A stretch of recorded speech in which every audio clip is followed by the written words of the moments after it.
বহুরূপী গল্প সুবোধ ঘোষ।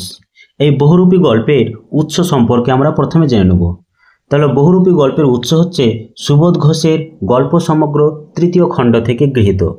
তাহলে বহুরূপী গল্পের উৎস কি? সুবোধ ঘোষের গল্প সমগ্র তৃতীয় খণ্ড থেকে গৃহীত। প্রথমে আমরা জেনে নেব বহুরূপী কি। যে নানা রূপ ধারণ করে জীবিকা অর্জন করে তাকে বহুরূপী বলা হয়। এখানে এই গল্পের কেন্দ্রীয় চরিত্র হচ্ছে বহুরূপী হরিদা। হরিদা কি করে? বিভিন্ন রূপ ধারণ করে তিনি জীবিকা অর্জন করে। কখনো তিনি কাপালিক সাজেন, কখনো তিনি উন্মাদ পাগল সাজেন, কখনো তিনি পুলিশ সাজেন। এইভাবে বিভিন্ন রূপ ধারণ করে তিনি কিন্তু জীবিকা অর্জন করে। এই ছিল তার পেশা। গল্পের মূল চরিত্র বহুরূপী হরিদা, তাকে কেন্দ্র করে এই গল্পের নামকরণ। তাহলে দেখে নিই আমরা এই গল্প লাইন বাই লাইন আলোচনা। প্রথমে কি বলছে দেখো, হরিদার কাছে আমরাই গল্প করে বললাম, শুনেছেন হরিদা কি কাণ্ড হয়েছে। এখানে আমরা বলতে বোঝানো হয়েছে গল্পকথক এবং গল্পকথকের দুই বন্ধু ভবতোষ এবং অনাদি। এখানে আমরা বলতে কাদের কথা বলা হয়েছে? আমরা বলতে ভবতোষ, অনাদি এবং গল্পকথক। আর এই ভবতোষ অনাদি হচ্ছে গল্পকথকের দুই বন্ধু। তারা গল্প করে বলল হরিদাকে, কি বলল? যে হরিদা কি কাণ্ড হয়েছে শুনেছেন? তখন হরিদা কি করছিল? তখন হরিদা উনানের মুখে ফু দিয়ে আর অনেক ধোঁয়া উড়িয়ে নিয়ে হরিদা এইবার আমাদের কথার জবাব দিলেন। ওই সময় হরিদা কিন্তু উনানে মুখে ফু দিচ্ছিল, অর্থাৎ উনানের মুখে ফু দিয়ে ধোঁয়া উড়িয়ে তাদের কথার জবাব দিল হরিদা। কি জবাব দিল? যে না, কিছুই শুনিনি। এবার তোমাদের মনে প্রশ্ন যে হরিদা উনানে কি চাপিয়েছিল? উনানে কিন্তু ভাত চাপিয়েছিল, কিন্তু হাঁড়িতে কিন্তু শুধু জল ফুটছে, কিন্তু চাল ফুটছে না। এই চাল না ফোটার কারণ হচ্ছে তার ঘরে কিন্তু চাল নাই। অভাবের জন্য তার হাঁড়িতে শুধু জলই ফুটে। যখন হরিদা বলল না কিছুই শুনিনি, তখন তারা বলল, জগদীশবাবু যে কি কাণ্ড করেছেন শোনেননি হরিদা? হরিদা বলছে, না রে ভাই, বড় মানুষের কাণ্ডের খবর আমি কেমন করে শুনব, আমাকে বলবেই বা কে?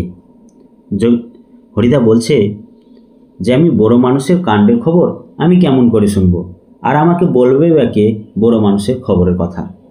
এবার তারা হরিদাকে বলছে, 7 দিন হলো এক সন্ন্যাসী এসে জগদীশবাবুর বাড়িতে ছিলেন। খুব উঁচু দরের সন্ন্যাসী। উঁচু দর বলতে বোঝানো হচ্ছে মর্যাদা সম্পন্ন ব্যক্তি। অর্থাৎ যে সন্ন্যাসী জগদীশবাবুর বাড়িতে এসেছিলেন 7 দিন ধরে, সেই সন্ন্যাসী ছিল মর্যাদা সম্পন্ন একজন ব্যক্তি। সেই সন্ন্যাসী হিমালয়ের গুহাতে থাকেন। সারা বছরে শুধু একটি হরতকি খান, এছাড়া আর কিছুই খান না। সন্ন্যাসীর বয়সও 1000 বছরের বেশি বলে অনেকে মনে করেন। যে সন্ন্যাসী জগদীশবাবুর বাড়িতে এসেছিলেন সেই সন্ন্যাসীর বয়স কত বছর বলে মনে করছে? অনেকে 1000 বছরের বেশি বলে মনে করছে। আর সেই সন্ন্যাসী সারা বছরে শুধুমাত্র একটি হরতকি খান, হরতকি ছাড়া আর কিছুই খান না। এখানে হরতকি হচ্ছে এক ধরনের শুকনো ফল, যা কবিরাজি ওষুধ তৈরিতে কাজে লাগে। তাহলে হরতকি কি বোঝা গেল? এক ধরনের শুকনো ফল। এবার হরিদা বলছে, সন্ন্যাসী কি এখনো আছেন? তখন তারা বলছে, না, চলে গিয়েছেন। আক্ষেপ করেন হরিদা। আক্ষেপ কথার অর্থ হচ্ছে অনুতাপ, অনুশোচনা। অনুশোচনা করে হরিদা বলছেন, থাকলে একবার গিয়ে পায়ের ধুলো নিতাম। আক্ষেপ করে হরিদা কি বলছে? যে থাকলে একবার গিয়ে পায়ের ধুলো নিতাম। কার পায়ের ধুলো নেওয়ার কথা বলা হচ্ছে এখানে? সন্ন্যাসীর পায়ের ধুলো নেওয়ার কথা বলা হয়েছে, বলছে হরিদা। এরপরে কি বলছে দেখো, তা পেতেন না হরিদা। তারা বলছে যে আপনি পায়ের ধুলো হরিদা পেতেন না। সে ভয়ানক দুর্লভ জিনিস। অর্থাৎ সন্ন্যাসীর যে পায়ের পদধূলি, সেই পদধূলি কিন্তু দুর্লভ, কঠিন জিনিস। শুধু ওই একা জগদীশবাবু ছাড়া আর কাউকে পায়ের ধুলো নিতে দেননি সন্ন্যাসী। শুধুমাত্র জগদীশবাবুই ছিল যে সন্ন্যাসীর পায়ের ধুলো নিয়েছে। জগদীশবাবু ছাড়া আর কাউকে সন্ন্যাসী কিন্তু পায়ের ধুলো নিতে দেননি। হরিদা বলছে, কেন? জগদীশবাবু একজোড়া কাঠের খড়মে সোনার বোল লাগিয়ে সন্ন্যাসীর পায়ের কাছে ধরলেন। তখন বাধ্য হয়ে সন্ন্যাসী পা এগিয়ে দিলেন। নতুন খড়ম পড়লেন আর সেই ফাঁকে জগদীশবাবু পায়ের ধুলো নিয়েছিলেন। তখন তারা কি বলল হরিদাকে, যে জগদীশবাবু কি করলো, একজোড়া কাঠের খড়মে সোনার বোল লাগিয়ে সন্ন্যাসীর পায়ের কাছে ধরলেন, এবং সন্ন্যাসীর পায়ের কাছে যখন ধরলেন তখন বাধ্য হয়ে সন্ন্যাসী কি করলেন, পা দুটো এগিয়ে দিলেন। আর যখন নতুন খড়মটা পড়লেন সন্ন্যাসী, ওই সুযোগে ওই ফাঁকে জগদীশবাবু কি করলো, সেই সন্ন্যাসীর পায়ের ধুলো নিল। খড়ম কথার অর্থ হচ্ছে কাঠের পাদুকা। খড়ম কথার অর্থ কি? খড়ম কথার অর্থ কাঠের পাদুকা। কাঠের পাদুকাতে সোনার বোল লাগিয়ে সেই কাঠের পাদুকাটি জগদীশবাবু সন্ন্যাসীর পায়ের কাছে নিয়ে গেছিল, আর সেই পাদুকাটি সন্ন্যাসী পড়েছিল। তখনই কিন্তু জগদীশবাবু পায়ের ধুলো নিয়েছিল সন্ন্যাসীর। এই কথা শোনার পর হরিদা বলছে, বাহ, এ তো বেশ মজার ব্যাপার। এবার তারা বলছে, হ্যাঁ, তাছাড়া সন্ন্যাসীকে বিদায় দেওয়ার সময় জগদীশবাবু 100 টাকার একটা নোট জোর করে সন্ন্যাসীর ঝোলার ভিতরে ফেলে দিলেন। সন্ন্যাসী হাসলেন আর চলে গেলেন।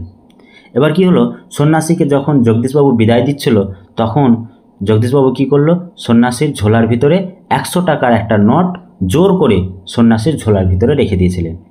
আর যখন সন্ন্যাসীর ঝোলার ভিতরে 100 টাকার নোট জোর করে রাখলো তখন কিন্তু সন্ন্যাসী হাসলো আর হেসে সেখান থেকে চলে গেল। তাহলে তোমরা এখানে অবশ্যই মনে রাখবে যে সন্ন্যাসীকে বিদায় দেওয়ার সময় জগদীশবাবু সন্ন্যাসীকে কত টাকার নোট দিয়েছিল, 100 টাকার নোট। এই যে গল্পটা বলল তারা, গল্পকথক অনাদি ভবতোষ যে হরিদাকে যে গল্পটি বলল, সেই গল্পটি শুনে খুব গম্ভীর হয়ে গেলেন হরিদা। অনেকক্ষণ চুপ করে রইলেন। আমরা কি বলছি বা না বলছি সেদিকে হরিদার যেন কান নেই। হরিদার উনানের আগুন তখন বেশ গনগনে হয়ে জ্বলছে। আমাদের চায়ের জন্য 1 হাঁড়ি ফুটন্ত জল নামিয়ে দিয়ে হরিদা তার ভাতের হাঁড়িটাকে উনানে চড়ালেন। আমি প্রথমে তোমাদের বলেছিলাম যে উনানে কি চাপিয়ে রেখেছিল, ভাতের হাঁড়ি, কিন্তু সেই হাঁড়িতে শুধুমাত্র জল ফুটছে। সেই জল ফুটন্ত হাঁড়িটা সেখান থেকে উনুন থেকে নামালো, নামিয়ে কি করলো, ভাতের হাঁড়িটাকে চাপালো। এবার হরিদা কোথায় থাকতো সেটার কথা আমি বলে নিই, যে হরিদা কোথায় থাকতো। এবার দেখে নাও, হরিদা থাকতো শহরের সবচেয়ে সরু এই গলিটার ভিতরে। এই ছোট্ট ঘরটাই হরিদার জীবনের ঘর। তাহলে হরিদা কোথায় থাকতো? শহরের সবচেয়ে সরু গলিটার ভিতরে। আর আমাদের 4 জনের সকাল সন্ধ্যার আড্ডার ঘর। আর সকাল সন্ধ্যার আড্ডার ঘর কোনটা? হরিদার যে শহরের সবচেয়ে সরু গলিটার ভিতরে যে হরিদার ঘর ছিল, সেই ঘরেই কিন্তু তাদের 4 জনের আড্ডার ঘর সকাল সন্ধ্যা। এখানে 4 জন বলতে কারা? 4 জন বলতে গল্পকথকের 2 জন বন্ধু, অনাদি ভবতোষ এবং হরিদা। এই 4 জনের সকাল সন্ধ্যার আড্ডার ঘর। চা, চিনি আর দুধ আমরাই নিয়ে আসি। আমরাই বলতে কারা? গল্পকথক এবং গল্পকথকের 2 বন্ধু, অনাদি আর ভবতোষ। হরিদা শুধু তার উনানের আগুনের আঁচে জল ফুটিয়ে দেন, এবং তারা কি করে, চা, চিনি, দুধ নিয়ে আসে।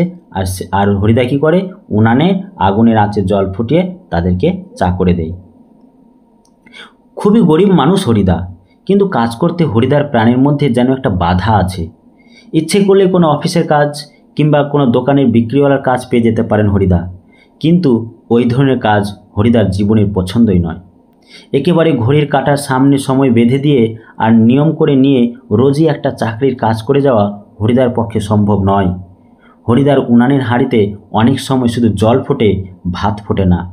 এই একঘেয়ে অভাবটাকে সহ্য করতে হরিদার আপত্তি নেই, কিন্তু একঘেয়ে কাজ করতে ভয়ানক আপত্তি। তাহলে হরিদার যে জীবনের যে কাজ, সে কাজ করতে পছন্দ নয়। কোন ধরনের কাজ করতে পছন্দ নয়? যে ঘড়ির কাঁটার সামনে সময় বেঁধে দিয়ে আর নিয়ম করে রোজই একটা চাকরির কাজ করে যাওয়া, এটা কিন্তু হরিদার পক্ষে সম্ভব নয়। সে উনানের হাঁড়িতে ভাত ফুটুক বা নাই ফুটুক, তবুও কিন্তু হরিদার যে একঘেয়েমি যে কাজ, সে একঘেয়েমি কাজ করতে কিন্তু হরিদার আপত্তি রয়েছে। এই ধরনের কাজ কিন্তু ও করতে চায় না। এরপর বলছে, হরিদার জীবনে সত্যি একটা নাটকীয় বৈচিত্র্য আছে। হরিদার জীবনে কি রয়েছে? একটা নাটকীয় বৈচিত্র্য। সে নাটকে কি কি বৈচিত্র্য রয়েছে দেখো। প্রথমে দেখো, আর সেটাই যে হরিদার জীবনের পেশা। তাহলে হরিদার জীবনের পেশা কি? হরিদার জীবনের পেশা হচ্ছে বিভিন্ন ধরনের রূপ ধারণ করা, নাটকীয় বৈচিত্র্য দেখানো। সেটাই হচ্ছে হরিদার জীবনের পেশা। হরিদা মাঝে মাঝে বহুরূপী সেজে যেটুকু রোজগার করেন তাতেই তার ভাতের হাঁড়ির দাবি মিটিয়ে দিতে চেষ্টা করেন। ভাতের হাঁড়ির দাবিটা কি? ভাতের হাঁড়ির দাবি একটাই, যাতে সে ভাতের হাঁড়িতে চালটা পড়ে, যাতে ভাতটা হয়, এটাই দাবি। মাঝে মাঝে সত্যি উপোস করেন হরিদা। তারপর একদিন হঠাৎ আবার এক সকালে কিংবা সন্ধ্যায় বিচিত্র ছদ্মবেশে অপরূপ হয়ে পথে বের হয়ে পড়েন। কেউ চিনতে পারে না। যখন হরিদা বিচিত্র ছদ্মবেশ ধারণ করে পথে বের হয়, তখন কিন্তু হরিদাকে কেউ চিনতে পারে না। আর যারা চিনতে পারে তারা কি করে? যারা চিনতে পারে 1 আনা 2 আনা বকশিস দেয়, আর যারা চিনতে পারে না তারা হয় কিছুই দেয় না, কিংবা বিরক্ত হয়ে 2-1টা পয়সা দিয়ে দেয়। আনা বলতে কি বোঝানো হচ্ছে? 1 আনা বলতে 1 টাকার 16 ভাগে 1 ভাগ। তাহলে 1 আনা বলতে কি? 1 টাকার 16 ভাগের 1 ভাগকে বলা হচ্ছে 1 আনা। একদিন একটা ঘটনা ঘটেছিল। সেই ঘটনাটা কি?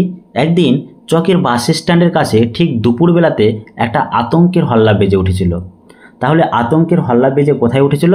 চকের বাস স্ট্যান্ডের কাছে। কোন সময়? দুপুরবেলাতে। কি হল্লা বেজে উঠেছিল? কি চিৎকার বেজে হয়েছিল? দেখো, একটা উন্মাদ পাগল। তাহলে বহুরূপী হরিদা কি রূপ ধারণ করেছে? প্রথম রূপ ধারণ করেছেন উন্মাদ পাগল। তার মুখ থেকে লালা ঝরে পড়ছে, চোখ দুটো কটকটে লাল, তার কোমরে একটা ছেঁড়া কম্বল জড়ানো, গলায় টিনের কৌটার একটা মালা। পাগলটা একটা থান ইট হাতে তুলে নিয়ে বাসের উপরে বসা যাত্রীদের দিকে তেড়ে যাচ্ছে। চেঁচিয়ে উঠছে যাত্রীরা, 2-1টা পয়সাও ফেলে দিচ্ছে। তাহলে বহুরূপী হরিদা প্রথমে উন্মাদ পাগল সেজে বেরিয়ে পড়েছে। তার উন্মাদ পাগলের সাজার রূপ যেটা ছিল, তার মুখ থেকে কিন্তু লালা ঝরে পড়ছে, চোখ দুটো কটকটে লাল, তার কোমরে রয়েছে একটা ছেঁড়া কম্বল, আর গলায় রয়েছে টিনের কৌটার একটা মালা। এই সাজ ধরে তিনি কি করলো? একটা থান অর্থাৎ একটা গোটা ইট হাতে তুলে নিয়ে বাসের উপরে বসা যে সমস্ত যাত্রীরা ছিল তাদের দিকে তেড়ে যাচ্ছে। আর চেঁচিয়ে উঠছে কিন্তু যাত্রীরা, সাথে সাথে 2-1টা পয়সাও কিন্তু ওই পাগলের দিকে ছুঁড়ে দিচ্ছে। তারপরে একটু পরে বাসের ড্রাইভার কাশীনাথ ধমক দিয়ে বলছে, বাসের ড্রাইভার কি বলছে? খুব হয়েছে হরি, এইবার সরে পড়ো, অন্যদিকে যাও। তাহলে আমরা জানতে পারলাম বাসের ড্রাইভারের নাম কি। বাসের ড্রাইভারের নাম হচ্ছে কাশীনাথ। কাশীনাথ কিন্তু উন্মাদ পাগল রূপধারী যে বহুরূপী হরিদা ছিল, সেই হরিদাই কিন্তু কাশীনাথ চিনতে পেরে বলছে যে হরি, খুব হয়েছে, তুমি এবার সরে পড়ো, তুমি অন্যদিকে যাও। এই কথাটা যখন বাসযাত্রীরা শুনল, তখন বলছে, ওটা কি একটা বহুরূপী? যদি বলা হয় ওটা কি একটি বহুরূপী, এই উক্তিটি কার? এই উক্তিটি হচ্ছে বাসযাত্রীদের। বাসের যাত্রীরা এটা কথা শোনার পর যখন জানতে পারলো যে উন্মাদ পাগল হচ্ছে বহুরূপী হরিদা, তখন বাসের যাত্রীরা কেউ হাসে, কেউ বা বেশ বিরক্ত হয়, কেউ আবার বেশ বিস্মিত অর্থাৎ অবাক হয়ে যায়। সত্যি খুব চমৎকার পাগল সাজতে পেরেছে তো লোকটা। বাসযাত্রীরা বলছে তখন যে খুব চমৎকার পাগল সাজতে পেরেছে এই বহুরূপী লোকটা অর্থাৎ হরিদা। হরিদার জীবন এই রকমের বহুরূপের খেলা দেখিয়ে একরকম চলে যাচ্ছে। এই শহরের জীবনে মাঝে মাঝে বেশ চমৎকার ঘটনা সৃষ্টি করেন বহুরূপী হরিদা। আর হরিদা কি করছে? মাঝে মাঝে শহরের বুকে চমৎকার ঘটনা তিনি সৃষ্টি করছেন। কি সন্ধ্যার আলো সবেমাত্র জ্বলেছে, দোকানে দোকানে লোকজনের ব্যস্ততা আর মুখরতা জমে উঠেছে। হঠাৎ পথের উপর দিয়ে ঘুঙুরের মিষ্টি শব্দ রুমঝুম করে বেজে বেজে চলে যেতে থাকে। এক রূপসী বাইজি প্রায় নাচতে নাচতে চলে যাচ্ছে। শহরে যারা নতুন এসেছে তারা 2 চোখ বড় করে তাকিয়ে থাকে, কিন্তু দোকানদার হেসে ফেলে হরির কাণ্ড। শহরের বুকে হরিদা কিন্তু বিভিন্ন চমৎকার ঘটনা সৃষ্টি করছেন। একদিন কি ঘটনা ঘটেছিল? হরিদা একদিন রূপসী বাইজি সেজে তিনি শহরের বুকে হাঁটছিল। সন্ধ্যার সময় সবেমাত্র আলো জ্বলেছিল। ওই সময় দোকানে দোকানে লোকজনের আসা যাওয়া শুরু হলো, গল্প শুরু হয়েছে। তখন হঠাৎ করে পায়ে ঘুঙুর পরে রিমঝিম রুমঝুম রুমঝুম শব্দ করতে করতে একটা রূপসী বাইজি দোকানের সামনে এসেছিল, নাচতে নাচতে চলে যাচ্ছে। ওই শহরে যারা নতুন এসেছিল অর্থাৎ নতুন যাত্রীরা যারা এসেছিল শহরের বুকে, তারা বড় বড় চোখ করে কিন্তু তার দিকে তাকিয়ে থাকছে অর্থাৎ রূপসী বাইজির দিকে। আর দোকানদার হেসে ফেলে বলছে, দেখো কি হরির কাণ্ড। এই যে হরিদা রূপসী বাইজির রূপ ধারণ করে ঘুঙুর পরে যে দোকানের সামনে দিয়ে চলে যাচ্ছে নাচতে নাচতে, এই কাণ্ডটা দেখেই কিন্তু দোকানদার হেসে ফেলেছিল। যখন বলল যে দোকানদার হেসে বলল যে হরির কাণ্ড, এই কথাটা শোনার পর বলছে, এটা একটা বহুরূপী নাকি? এই উক্তিটি করেছে শহরে আসা নতুন যাত্রীরা। কারো কারো মুগ্ধ চোখের মোহভঙ্গ হয়, আর যেন বেশ একটু হতাশ স্বরে প্রশ্ন করে ওঠে। বাইজির ছদ্মবেশে সেদিন হরিদার রোজগার মন্দ হয়নি। যেদিন বহুরূপী হরিদা রূপসী বাইজির সাজ ধরে এসেছিল, তখন রোজগার কিন্তু ভালোই হয়েছিল, খারাপ হয়েছিল না। তাহলে কত রোজগার হয়েছিল? মোট 8 টাকা 10 আনা পেয়েছিলেন। তাহলে বাইজির ছদ্মবেশে হরিদার রোজগার হয়েছিল মোট 8 টাকা 10 আনা। আমরাও দেখেছিলাম এক একটা দোকানের সামনে গিয়ে দাঁড়াচ্ছে সেই রূপসী বাইজি, মুচকি হেসে আর চোখ টিপে একটা ফুল সাজিয়ে এগিয়ে দিচ্ছে। এখানে আমরা বলতে কারা? আমরা বলতে গল্পকথক এবং গল্পকথকের 2 বন্ধু অনাদি আর ভবতোষ। তারাও দেখেছিল যে এক একটা দোকানের সামনে গিয়ে দাঁড়াচ্ছে আর মুচকি হাসছে, আর হেসে চোখ টিপে একটা ফুল সাজি এগিয়ে দিচ্ছে। দোকানদারও হেসে ফেলে আর একটা সিকি তুলে নিয়ে বাইজির হাতের ফুল সাজির উপর ফেলে দেয়। সিকি বলতে কি বোঝানো হয়েছে? সিকি বলতে বোঝানো হয়েছে 4 আনা মূল্যের মুদ্রা বিশেষ। তাহলে সিকি কথার অর্থ কি? 4 আনা মূল্যের মুদ্রা বিশেষ। তাহলে আমরা প্রথম সাজ কি দেখলাম? প্রথম সাজ আমরা দেখলাম উন্মাদ পাগল। দ্বিতীয় সাজ কি দেখলাম? দ্বিতীয় সাজ দেখলাম এক রূপসী বাইজি। এবার আমরা দেখব কোনোদিন বাউল, কোনোদিন কাপালিক। হরিদা কি করছে? কোনোদিন বাউল সাজছে, কোনোদিন কাপালিক। কখনো বোচকা কাঁধে বুড়ো কাবুলিওয়ালা, কখনো হ্যাট কোট পেন্টুলন পরা ফিরিঙ্গি কেরামিন সাহেব। একদিন কি ঘটনা ঘটেছিল, একবার পুলিশ সেজে দয়ালবাবুর লিচু বাগানের ভিতরে দাঁড়িয়েছিলেন হরিদা। তাহলে হরিদা পুলিশ সেজে কোথায় দাঁড়িয়েছিলেন? দয়ালবাবুর লিচু বাগানের। সেখানে সেই দয়ালবাবুর লিচু বাগানে হরিদা কি করেছিল? স্কুলের 4টি ছেলেকে ধরেছিলেন। তাহলে হরিদা পুলিশ সেজে কিন্তু কটি ছেলেকে ধরেছিল? স্কুলের 4টি ছেলেকে ধরেছিল। সেই 4টি ছেলে কি করলো? ভয়ে কেঁদে ফেলেছিল। আর স্কুলের মাস্টার এসে সেই নকল পুলিশের কাছে ক্ষমা চেয়েছিলেন। যখন স্কুলের 4টি ছেলেকে নকল পুলিশ হরিদা যখন ধরেছিল, তখন মাস্টারমশাই জানতে পারলো। মাস্টারমশাই জানতে পেরে মাস্টারমশাই আসলো আর ওই নকল পুলিশ হরিদার কাছে ক্ষমা চাইল। কি বলছে মাস্টারমশাই? এবারের মতো মাফ করে দিন ওদের। কিন্তু 8 আনা ঘুষ নিয়ে তারপর মাস্টারের অনুরোধ রক্ষা করেছিলেন সেই নকল পুলিশ হরিদা। মাস্টারমশাই কিন্তু পুলিশের কাছে ক্ষমা চায়, তার পরিবর্তে কিন্তু নকল পুলিশ হরিদা মাস্টারমশাইয়ের কাছে 8 আনা ঘুষ নিয়ে তারপর কিন্তু মাস্টারমশাইয়ের অনুরোধ রক্ষা করেছিল। যদি প্রশ্ন হয় যে মাস্টারমশাইয়ের কাছে নকল পুলিশ হরিদা কত টাকা ঘুষ নিয়েছিল, তখন তোমরা বলবে 8 আনা ঘুষ নিয়েছিল। পরদিন অবশ্য স্কুলের মাস্টারমশাই জানতে বাকি থাকেনি কাকে তিনি 8 আনা ঘুষ দিয়েছেন। তারপরের দিন কিন্তু মাস্টারমশাই জানতে পারল যে কাকে তিনি 8 আনা ঘুষ দিয়েছিল। কিন্তু মাস্টারমশাই একটুও রাগ করেনি, বরং একটু তারিফই করলেন। বাহ, সত্যি খুব চমৎকার পুলিশ সেজেছিল হরি। যখন মাস্টারমশাই জানতে পারল যে নকল পুলিশটা কে ছিল, তখন কিন্তু জানার পর মাস্টারমশাই একটুও রাগ করেনি, বরং তারিফ করেছিল। তারিফে কি বলেছিল? যে বাহ, সত্যি খুব চমৎকার পুলিশ সেজেছিল হরি। আজ এখন কিন্তু আমার ঠিক বুঝতে পারছি না হরিদা এত গম্ভীর হয়ে কি ভাবছেন। আমরা বলতে কারা? গল্পকথক এবং তার 2 বন্ধু। তারা বুঝতে পারছে না যে হরিদা এত গম্ভীর হয়ে কি ভাবছে। সন্ন্যাসীর গল্পটা শুনে কি হরিদার মাথার মধ্যে নতুন কোনো মতলব ছটপট করে উঠেছে?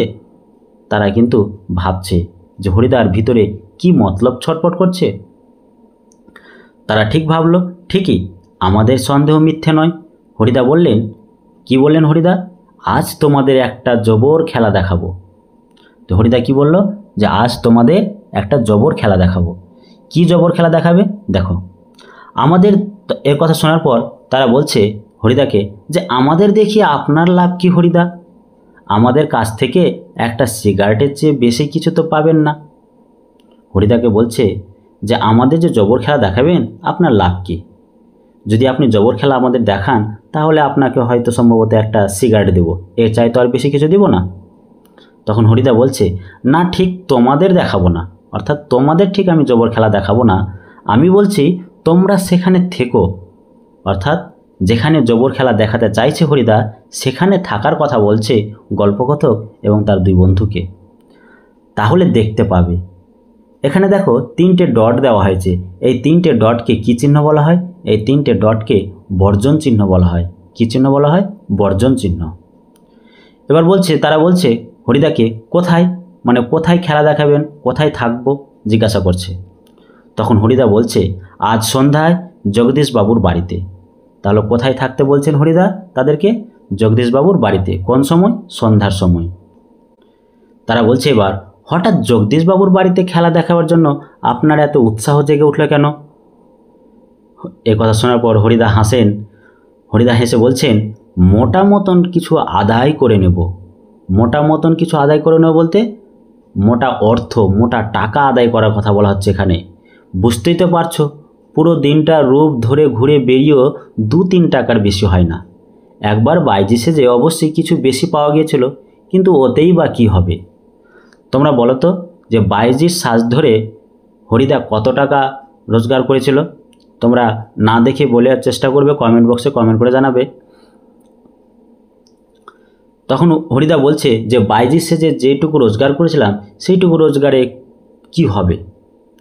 তখন তারা বলছে, ঠিকই বলেছেন হরিদা, সপ্তাহে বড়জোর একটা দিন বহুরূপী সেজে পথে বের হন হরিদা।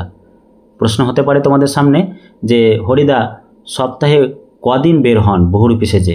সপ্তাহে একটা দিন। আর একটা দিন বহুরূপী সেজে যে পথে বের হন তাতে কতটুকু রোজগার হবে আর কতটুকু পেটের ভাত জোগাড় হবে, তাই তো? কিন্তু তাতে 7 দিনের পেট চলবার মতো তো রোজগার হয় না।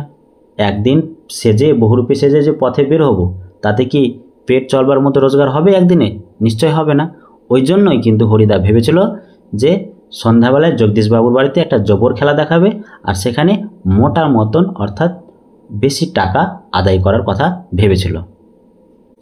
হরিদা বলছে, না, এবার আর কাঙালের মতো হাত পেতে বকশিস নেওয়া নয়, এবার মারি তো এটা হাতিটা গন্ডার হবে। হাতিটা কি হবে? গন্ডার। তো বলছে, এবার মারি তো গন্ডার, লুঠিত ভাণ্ডার, একবারে যা ঝেলে নেব তাতে আমার সারা বছর চলে যাবে। অর্থাৎ মারি তো হাতি, লুঠিত ভাণ্ডার, এটি একটি প্রবাদ।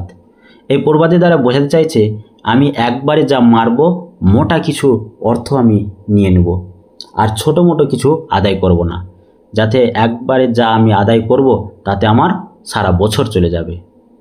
তাহলে এটি অবশ্যই তোমরা মনে রাখবে যে মারিত গন্ডার, লুঠিত ভাণ্ডার, এটি একটি কি? এটি একটি প্রবাদ। এবার তারা বলছে, কিন্তু সে কি করে সম্ভব? জগদীশবাবু ধনী মানুষ বটেন, কিন্তু বেশ কৃপণ মানুষ। হরিদাকে একটা যোগী সন্ন্যাসী কিংবা বৈরাগী সাজতে দেখে কত আর খুশি হবেন জগদীশবাবু? আর খুশি হলেই বা কত আনা বকশিস দেবেন? 5 আনার তো বেশি নয়। এবার তারা বলছে হরিদাকে, যদি জগদীশবাবু বাড়িতে যদি জবর খেলা দেখায়, জগদীশবাবু আমরা জানি যে ধনী মানুষ, কিন্তু তিনি তো কৃপণও আছে। আর যদি হরিদা যদি কোনো যোগী, কোনো সন্ন্যাসী বা বৈরাগী সাজে, তাহলে তাকে তার সাজ দেখে জগদীশবাবু খুশি হয়ে কত আনা দিবে? খুব জোর তো 5 আনা দিবে, এর চাই তো আর বেশি দিবে না। তখন হরিদা বলছে, তোমরা যদি দেখতে চাও, অর্থাৎ জবর খেলা যদি দেখতে চাও, তবে আজ ঠিক সন্ধ্যাতে জগদীশবাবুর বাড়িতে থেকো। তখন আমরা বললাম, থাকবো, আমাদের স্পোর্টে চাঁদা নেওয়ার জন্য আজ ঠিক সন্ধ্যাতেই জগদীশবাবুর কাছে যাব। এই ছিল প্রথম পরিচ্ছেদের আলোচনা। প্রথম পরিচ্ছেদের আলোচনা তোমাদের কেমন লাগলো অবশ্যই তোমরা কমেন্ট বক্সে কমেন্ট করে জানাও। এবার আমরা দেখব এই দ্বিতীয় পরিচ্ছেদে কি বলছে। বড় চমৎকার আজকের এই সন্ধ্যার চেহারা।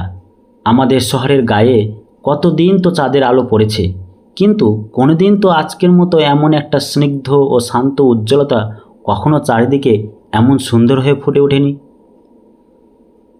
ফুরফুর করে বাতাস বইছে, জগদীশবাবুর বাড়ির বাগানে সব গাছের পাতাও ঝিরিঝিরি শব্দ করে কি যেন বলতে চাইছে।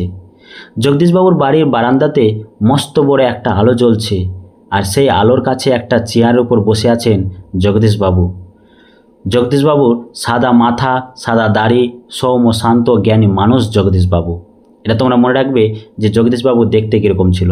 তার সাদা মাথা, সাদা দাড়ি, সৌম্য, শান্ত ও জ্ঞানী মানুষ।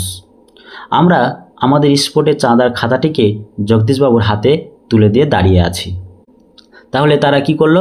জগদীশবাবুর হাতে স্পটের চাঁদার খাতাটি তার হাতে তুলে দিয়েছিল, তুলে তারা দাঁড়িয়ে আছে। এবার দেখছে চমকে উঠলেন জগদীশবাবু। হঠাৎ করে কি হলো? জগদীশবাবু চমকে উঠল। বারান্দার সিঁড়ির দিকে তাকিয়ে জগদীশবাবুর দুই বিস্মিত চোখ অপলক হয়ে গেল। অপলক বলতে স্থির, চোখের পলক আর ফেলতে পারছে না। হঠাৎভাবে তাকিয়ে কোন দিকে তাকালো জগদীশবাবু? বারান্দার সিঁড়ির দিকে। সেখানে কি দেখতে পেল যে জগদীশবাবু চোখের পলক ফেলতে পারছে না? কি দেখতে পেল? যখন জগদীশবাবু সেদিকে তাকালো, সাথে সাথে তারাও তাকালো, অর্থাৎ গল্প করতে এবং তার দুই বন্ধুরাও তাকালো। তাকিয়ে বলছে, আমরাও চমকে উঠেছি বই কি, আশ্চর্য হয়েছি, একটু ভয়ও পেয়েছি। কারণ সত্যি যে বিশ্বাস করতে পারছি না, সিঁড়ির কাছে এসে যে দাঁড়িয়েছে সে কি সত্যি হরিদা? ও চেহারা কি সত্যি কোনো বহুরূপীর হতে পারে? তারা ভাবছে, অর্থাৎ গল্পকথক এবং তার দুই বন্ধুরা ভাবছে, এটা কি সত্যি হরিদা? সত্যি কি হরিদা এই বহুরূপী হতে পারে? এবার সেই বহুরূপী কি সাজ ধরে এসেছিল সেটা তোমরা দেখতে পাবে। প্রথমে তারা দেখলো যে এটা তো কোনো জটাজুটধারী কোনো সন্ন্যাসী নয়, মানে বড় কেশযুক্ত কোনো জটাজুটধারী কোনো সন্ন্যাসী নয়, হাতে কোনো কমণ্ডলও নেই, হাতে কোনো চিমটে নেই, মৃগচর্মের আসনও সঙ্গে নেই, গৈরিক সাজও নেই, গৈরিক বলতে গেরুয়া রঙের কোনো সাজও নেই। তাহলে তিনি কি পরে এসেছেন, কিভাবে এসেছেন ওই বহুরূপী?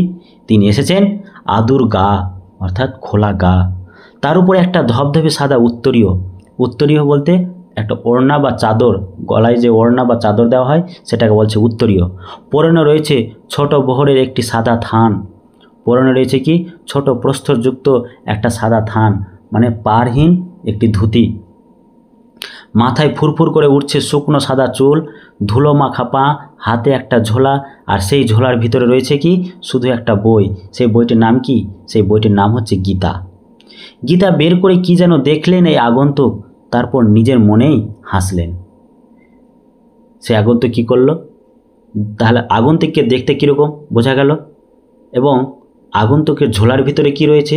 ঝোলার ভিতরে রয়েছে একটি বই। সেই বইটির নাম কি? সেই বইটির নাম রয়েছে গীতা। সেই গীতাটি বের করলো, বের করে নিজে পড়লো, নিজে পড়ে মনে মনে হাসলো। আগন্তুক, আগন্তুক মানে কি? যে আগে কখনো আসেনি তাকে বলা হয় আগন্তুক। এই আগন্তুক, এই মানুষটি যেন এই জগতের সীমার উপর থেকে হেঁটে হেঁটে চলে এসেছেন। শীর্ণ শরীরটাকে প্রায় অশরীরী একটা চেহারা বলে মনে হয়। শীর্ণ অর্থাৎ যে রোগা শরীর, সেই রোগা শরীরটাকে মনে হচ্ছে যেন অশরীরী, মনে হচ্ছে এটা কোনো শরীরই নয় বলে মনে হচ্ছে। কি অদ্ভুত উদাত্ত, শান্ত, উজ্জ্বল একটা দৃষ্টি এই আগন্তুকের চোখ থেকে ঝরে পড়ছে। তাকে দেখে জগদীশবাবু কী করলো? উঠে দাঁড়ালেন। উঠে দাঁড়িয়ে বলছে, আসুন। কারণ জগদীশবাবু চেয়ারে বসেছিল, তোমরা একটু আগে পেয়েছিলে। চেয়ার থেকে উঠে দাঁড়ালো, উঠে দাঁড়িয়ে বলছে, আসুন। এই আসুন কথাটা শোনার পর আগন্তুক হাসেন। হেসে বলছেন, আপনি কি ভগবানের চেয়েও বড়? জগদীশবাবু কিছু ভেবে বললেন, কেন কেন আপনি এ কথা কেন বলছেন মহারাজ? তখন আগন্তুক বলছে, আমি মহারাজ নয়, আমি এই সৃষ্টির মধ্যে এক কণা ধুলি। কিন্তু আপনি বোধ হয় 11 লক্ষ টাকার সম্পত্তির অহংকারে নিজেকে ভগবানের চেয়েও বড় বলে মনে করেন, তাই ওখানে দাঁড়িয়ে আছেন, নেমে আসতে পারছেন না। সিঁড়ির উপরে জগদীশবাবু দাঁড়িয়ে আগন্তুককে ভিতরে ডাকছিল। সিঁড়ি থেকে কিন্তু ও নেমে আসছিল না, নেমে কিন্তু ওকে আপ্যায়ন করছিল না। বলেই কিন্তু আগন্তুক রেগে গিয়ে জগদীশবাবুকে বলল, আপনার মনে হয় 11 লক্ষ টাকার সম্পত্তি অহংকারে মনে হয় আপনি নিজেকে ভগবানের চেয়ে বড় বলে মনে করছেন। তাহলে আমরা জানতে পারলাম যে জগদীশবাবুর কত টাকার সম্পত্তি রয়েছিল? 11 লক্ষ টাকার সম্পত্তি। যখন আগন্তুক বলল আপনি নেমে আসতে পারছেন না, সেই মুহূর্তে সিঁড়ি ধরে নেমে যান জগদীশবাবু। জগদীশবাবু নেমে বলছে, আমার অপরাধ হয়েছে, আপনি রাগ করবেন না। আগন্তুককে বলছে, আপনি রাগ করবেন না, আমার অপরাধ হয়েছে। এই কথা শোনার পর আগন্তুক বলছে, কি বলছে?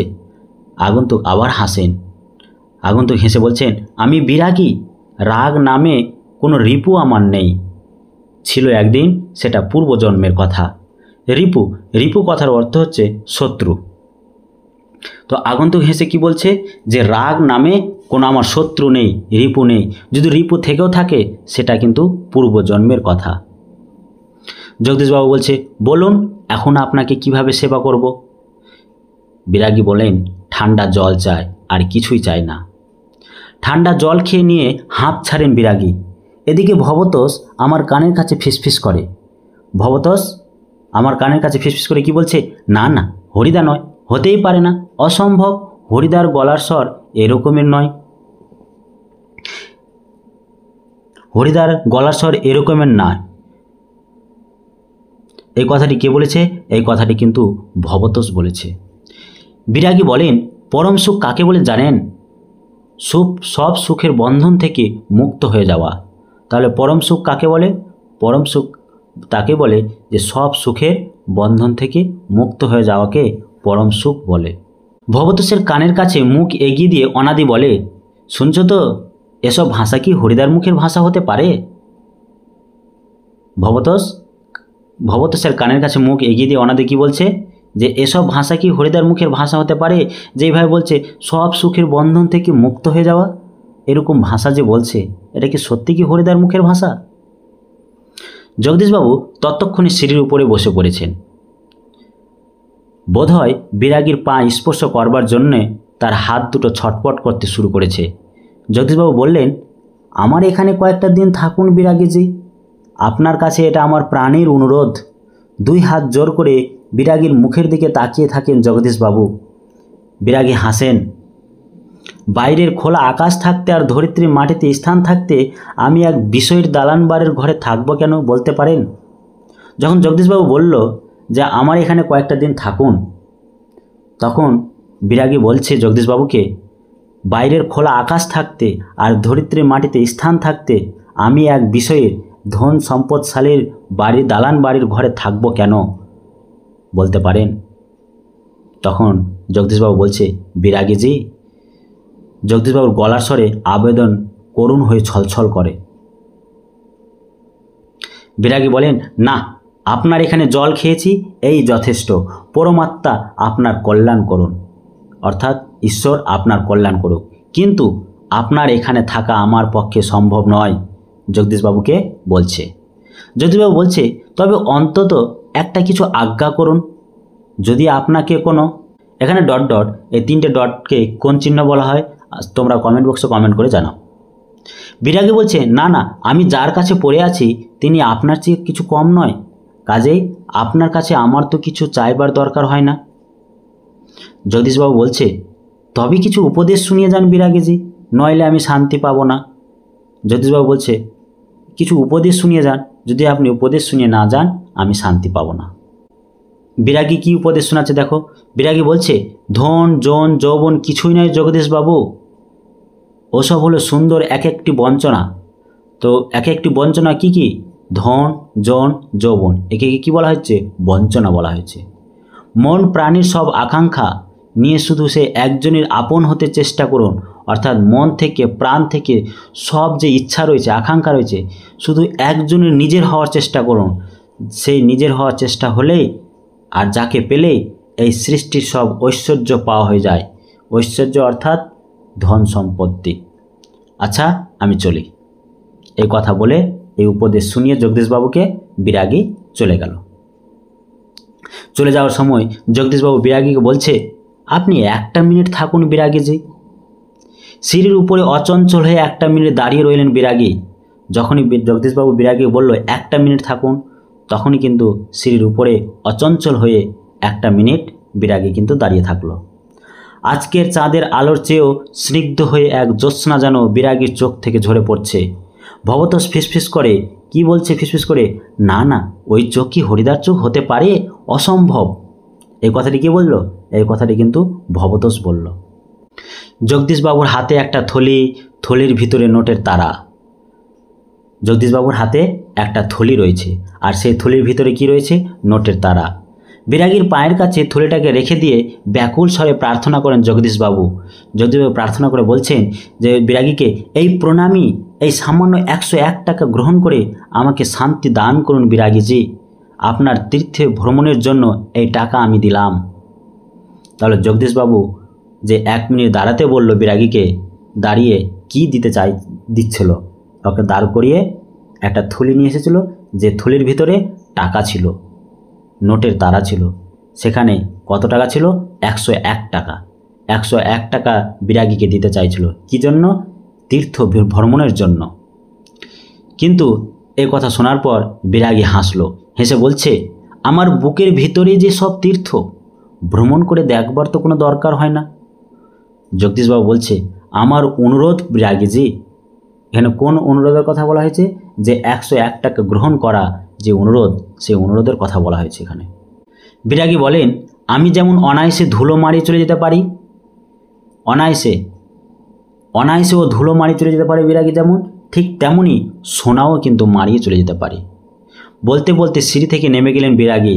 101 টাকার থলিটা সিঁড়ির উপর পড়েই রইল, সেদিকে ভুলেও একবার তাকালেন না বিরাগী। জগদীশবাবু বিরাগীকে যে 101 টাকার নোট দিতে চেয়েছিল, সেটা কিন্তু বিরাগী নিল না, প্রত্যাখ্যান করলো, না নিয়ে সেটা চলে গেল। এবার 3 নম্বর পরিচ্ছেদে কি বলছে দেখো। গল্পকথক এবং তার 2 বন্ধু হরিদার বাড়িতে আসলো। হরিদার বাড়িতে এসে কি বলছে 3 নম্বর পরিচ্ছেদে দেখো। তার বাড়িতে প্রবেশ করার সাথে সাথে বলছেন তারা চিৎকার করে, কি করছেন হরিদা, কি হলো, কই আজ যে বলেছিলেন জবর খেলা দেখাবেন, সে কথা কি ভুলে গেলেন? আজকের সন্ধ্যাটা ঘরে বসে কাটিয়ে দিলেন কেন? তারা হরিদার বাড়িতে আসার মুহূর্তে সাথে সাথে বলছেন যে কি হলো, আজকে আপনি বললেন যে সন্ধ্যাবেলায় জগদীশবাবুর বাড়িতে জবর খেলা দেখাবেন, কিন্তু আপনি কি করলেন? ঘরে বসে বসে সময়টা কাটিয়ে দিলেন। বলতে বলতে আমরা সবাই কি করলাম? হরিদার ঘরে ভিতরে ঢুকলাম। হরিদার উনানের আগুন তখন বেশ গনগনে হয়ে জ্বলছে। উনানের উপর হাঁড়িতে চাল ফুটছে, আর একটা বিড়ি ধরে নিয়ে হরিদা চুপ করে বসে আছেন। আমাদের দেখতে পেয়েই লজ্জিতভাবে হাসলেন। গল্পকথক এবং তার 2 বন্ধুদের দেখে হরিদা লজ্জিতভাবে হাসলেন। কি আশ্চর্য! চমকে ওঠে ভবতোষ। হঠাৎ করে ভবতোষ কিন্তু চমকে ওঠে, অবাক হয়। বলছে ভবতোষ বলছে, কি বলছে? হরিদা, আপনি তাহলে সত্যি বের হয়েছিলেন? আপনিই বিরাগী? হরিদা হাসেন, হ্যাঁ রে ভাই, ওই তো সেই সাদা উত্তরীয়টা পড়ে রয়েছে মাদুরের উপর। তাহলে সাদা উত্তরীয়টা কোথায় পড়ে রয়েছে? অবশ্যই মনে রাখবে, সাদা উত্তরীয়টা পড়ে রয়েছিল মাদুরের উপর। আর সেই ঝোলাটা, আর সেই গীতা, ঝোলার ভিতরে কি ছিল? ঝোলার ভিতরে একটি বই ছিল। সেই বইটির নাম কি? সেই বইটির নাম হচ্ছে গীতা। এবার অনাদি কি বলছে? এটা কি কাণ্ড করলেন হরিদা? জগদীশবাবু তো অত টাকা সাধলেন, অথচ আপনি একেবারে খাঁটি সন্ন্যাসীর মতো সব তুচ্ছ করে সরে পড়লেন। অনাদি বলছেন, এটা কি কাণ্ড করলেন? জগদীশবাবু এত টাকা দিচ্ছিলেন, কিন্তু আপনি কি করলেন? একজন খাঁটি সন্ন্যাসী যেরকম টাকা স্পর্শ করে না, আপনি ঠিক সেরকম টাকা স্পর্শ না নিয়ে আপনি চলে আসলেন। হরিদা বলছে, কি করব বল, ইচ্ছেই হলো না, শত হোক। ভবতোষ বলছে, কি? হরিদা বলছে, শত হোক। একজন বিরাগী সন্ন্যাসী হয়ে টাকা ফাঁকা কি করে স্পর্শ করি বল? তাতে যে আমার ঢং নষ্ট হয়ে যায়। কিভাবে ঢং নষ্ট হয়ে যাবে? যদি হরিদা বিরাগী সেজে, সন্ন্যাসী সেজে যদি টাকা ফাঁকা স্পর্শ করে, তাহলে তার ঢং নষ্ট হয়ে যাবে। তার যেটা পেশা, সেই পেশাটা কিন্তু নষ্ট হয়ে যাবে। কি অদ্ভুত কথা বললেন হরিদা। হরিদার এ কথার সঙ্গে তর্ক চলে না। আর বুঝতে অসুবিধে নেই, হরিদার জীবনের ভাতের হাঁড়ি মাঝে মাঝে শুধু জল ফুটিয়ে সারা হবে, অদৃষ্ট কখনো হরিদার এই ভুল ক্ষমা করবে না। খুবই ইম্পর্টেন্ট প্রশ্ন, তোমরা দেখে রাখবে। অদৃষ্ট কখনোই হরিদার এই ভুল ক্ষমা করবে না। কোন ভুল? যে জগদীশবাবু যে 101 টাকার নোট হরিদাকে দিতে চেয়েছিল, সেই টাকাটা না নিয়ে চলে আসা, এই যে ভুল, এই ভুল কখনো কিন্তু অদৃষ্ট ঈশ্বর কখনো ক্ষমা করবে না। অনাদি বলছে, কি বলছে? কিন্তু আপনি কি জগদীশবাবুর কাছে গিয়ে আর কখনো, মানে অনাদি বলতে চাইছে, আবার কি আপনি জগদীশবাবুর বাড়িতে যাবেন, বাবুর কাছে যাবেন, ওর কাছে গিয়ে আবার নতুন কিছু আদায় করবেন, মোটা কিছু টাকা পয়সা কিছু আদায় করবেন, এরকম কিছু করবেন? এ কথা শোনার পর চেঁচিয়ে হেসে উঠেন হরিদা। যাবই তো, না গিয়ে উপায় কি? গিয়ে অন্তত বকশিসটা তো দাবি করতে হবে। তখন হরিদা বলছে, হ্যাঁ যাব, না গেলে হবে, কমপক্ষে তো বকশিসটা তো দাবি করতে হবে জগদীশবাবুর কাছ থেকে। তখন ভবতোষ বলছে, বকশিস? চেঁচিয়ে ওঠে ভবতোষ, সেটা তো বড় জোর 8 আনা কিংবা 10 আনা, বকশিস কত দিবে আবার? বকশিস 8 আনা কিংবা 10 আনা দেবে, এর চাই তো আর বেশি দেবে না। তখন হরিদা বলছে, বিড়ি মুখে দিয়ে লজ্জিতভাবে হাসেন, কি আর করা যাবে বলো, খাঁটি মানুষ তো নয়, এই বহুরূপীর জীবন এর বেশি কি আশা করতে পারে। আমি তো খাঁটি মানুষ নয়, আমি তো একজন বহুরূপী, বিভিন্ন রূপ ধারণ করে বেড়াই। আর এই বহুরূপীর জীবনে এর চাইতে আর বেশি কি আশা করতে পারি, অর্থাৎ 8 আনা কিংবা 10 আনার চাইতে আমি কি বেশি আশা করতে পারি। এখান থেকে গল্পটা শেষ করলো। এই ছিল বহুরূপী গল্পের আলোচনা। আলোচনা কেমন লাগলো অবশ্যই তোমরা কমেন্ট বক্সে কমেন্ট করে জানাবে।